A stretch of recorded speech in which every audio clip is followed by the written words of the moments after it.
In today's lecture we are going to proceed further in digital signal processing, right? So we have already understood what is digital signal processing. We have seen the block diagram of digital signal processing. We have seen why we require digital signal processing, right? So today we are going to move in that directions only, right? So the application of mathematical operations on digital signal. Now we are going to see in digital signals processing. We know in case of processor or you can say in the DSP, what exactly we do, we actually performs mathematical operations, right? The processing of the signals take place in the DSPs only, right, in the digital signal domain. So this is something we are going to discuss, the application of mathematical operations and on digital signal, right? Algorithm must have large of mathematical operations to be performed quickly. So whatever algorithm is being used by us, in order to process the signal or in order to perform the processing operation, that algorithm must be large enough, right, so that it can perform the mathematical operation quickly. So the algorithm should be opted in such a way that all the operations, that is, or all the processing finishes off in a short duration of time. That's what they are trying to say, right? And repeat on series of data sample, and there should be repeat on the series of data sample. So this is clear. Now the goal of the DSP is measure, filter, compress and signal. We know whatever we do, we have certain goal behind it. So similarly for digitalizing the analog signals, or you can say for converting the analog signal into digital signal, there is a purpose behind it, there's a goal behind it, right? So now we are going to understand what is the goal or purpose, right, of doing this. So we'll understand this, right, what's the goal and what's the purpose of doing it, right? First purpose or goal of the DSP is to measure, filter and compress signal. So what we have to do, we have to perform certain operations. First operation that is required is to measure. What you have to do, you have to measure it, right? And after that you have to perform the filtration operations. So filter by filter, they means to say that you have to remove the noises out of it, you have to filter it up, right? And compress signal. Now what do you understand by word compress? Compress means squeezing something, right? Squeezing something so that that thing can accommodate in that very particular, whatever area has been allotted to that thing, it get accommodate into that area. So that's what the compress is all about. So what we need to do when the signals are long, then we DSP actually perform the compressing of signals also. And for performing real-time operations or real-time processing also, we are using digital signal processing, right? Now specialized digital signal processor, we have certain specialized digital signal processor. What those specialized digital signal processor are, first, and why we are using specialized digital signal processor, first is to lower the cost solutions. Whatever medium or whatever technique we are using or whatever technology we are using, our main motive or the first requirement is to lower the cost, so that it has to be cost effective. If it is cost effective, it can be easily be consumed, right? So similarly, specialized digital signals are actually of lower cost. So we can say, since it is of lower cost, we can say they are cost effective, right? Second thing to measure the performance is it should have better performance. It should perform. It's not only okay, fine, it is of low cost, so let's use it. No, we also see the performance, right? So the performance should be better and the latency should be lower, right? So these are the three qualities that exist in specialized digital processor. This is clear. Now after seeing the quality of digital, we are going to see applications of DSP.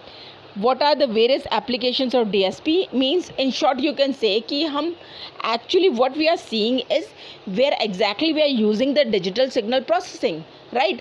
What are the areas or what are in which we are actually using digital signal processing, that comes into the category of application, right? So we use DSP in digital audio applications, all those applications that require digital audio, in that we are using digital signal processing. Digital audio applications, right? So all these sound systems and all, they comes into the category of digital signals only. That could be a better example. Then in the radar system, now where we use radar system, I think each and everybody of us know what is radar.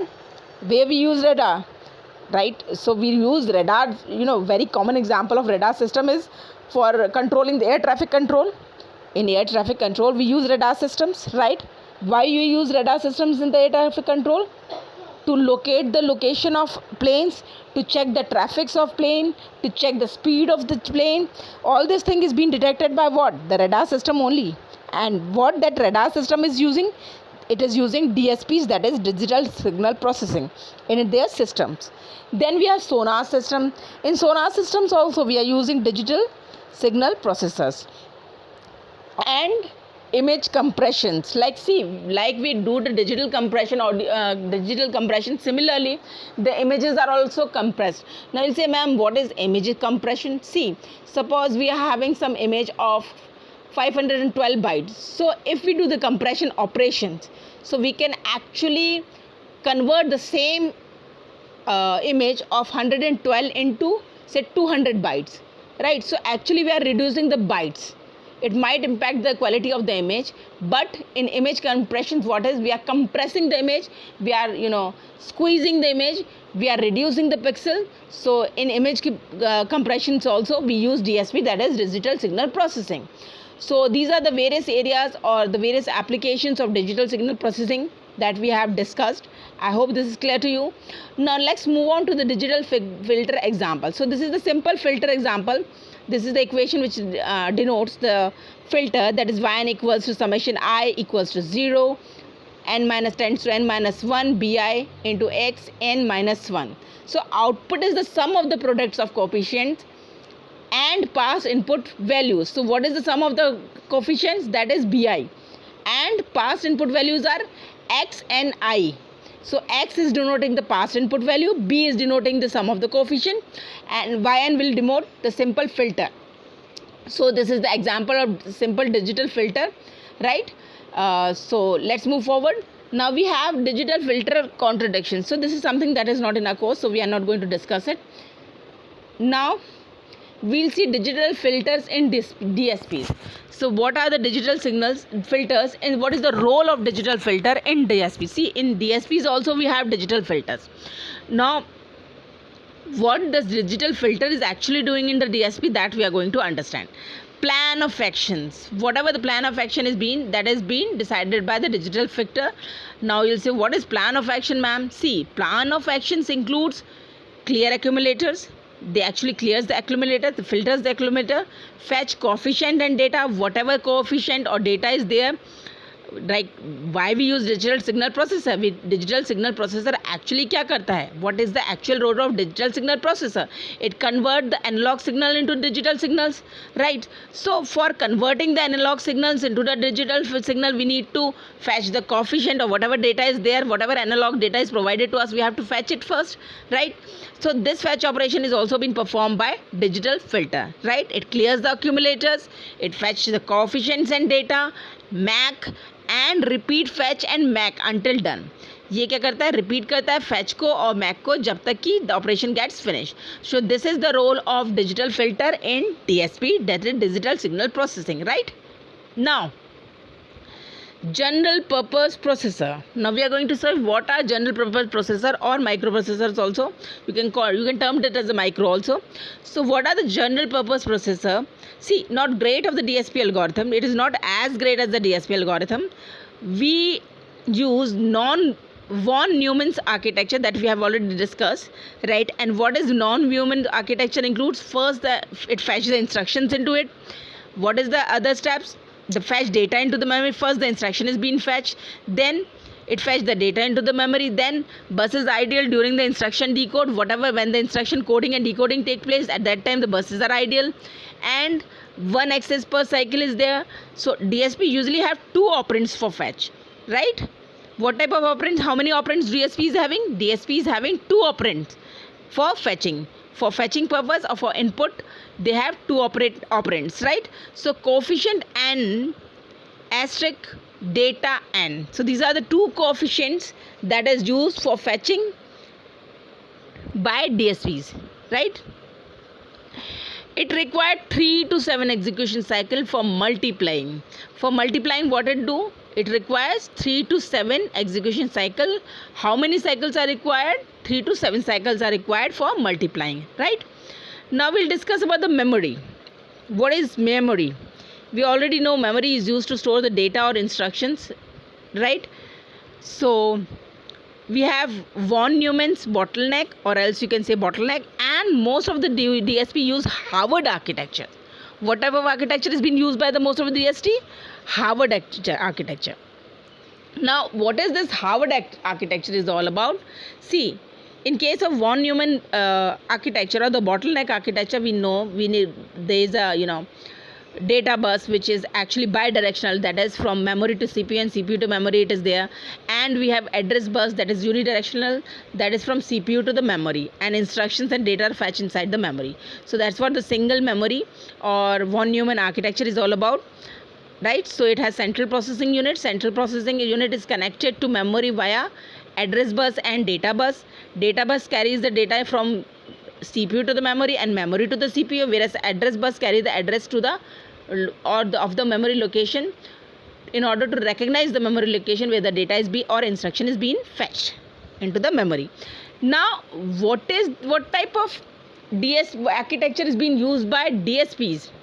DSP used Harvard architecture, or else the other word of Harvard architecture is dual memory architecture. Why we call it dual? As the word itself implied, dual means two memory architecture.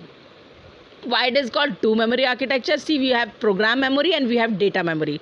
So Harvard architecture is also termed as dual memory architecture. Why? Because it has two memory in its architecture. One is program memory and second is the data memory. In data memory we have only data, whereas in program memory we have only instructions, right? And CPU is located in the center. CPU is connected to the memory, data memory and program memory by program memory address bus and data memory address bus. What does the program memory address bus do? It actually mentions the address from where we have to take an instructions, and data memory address bus actually mentions the location or address from where the data has to be taken or kept in direct memory. We are using the term that is PM and DM. Why we are using PM DM? Because it is used, this bus is used to address the program memory, so hence the name program memory address bus, and DM address bus. Why? Because it is used to address the data memory, hence the name data memory address bus, right? And data bus of PM and DM are both bidirectional, means they can go in both the direction from CPU to the memory and that is PM memory, program memory, vice versa. Similarly, from CPU to the data memory, vice versa. So it can move in both the directions. So separate memories for data and program instructions, they can fetch at the same time. It separates the memory for what? For data and the program instructions. We have two separate memory, one for data and one for instructions, and they can be fetched at the same time. That means you can simultaneously fetch these data inside this memory, right? So I hope this is clear to you, and still if you find any problem, please feel free to ask me. Thank you very much for watching this video.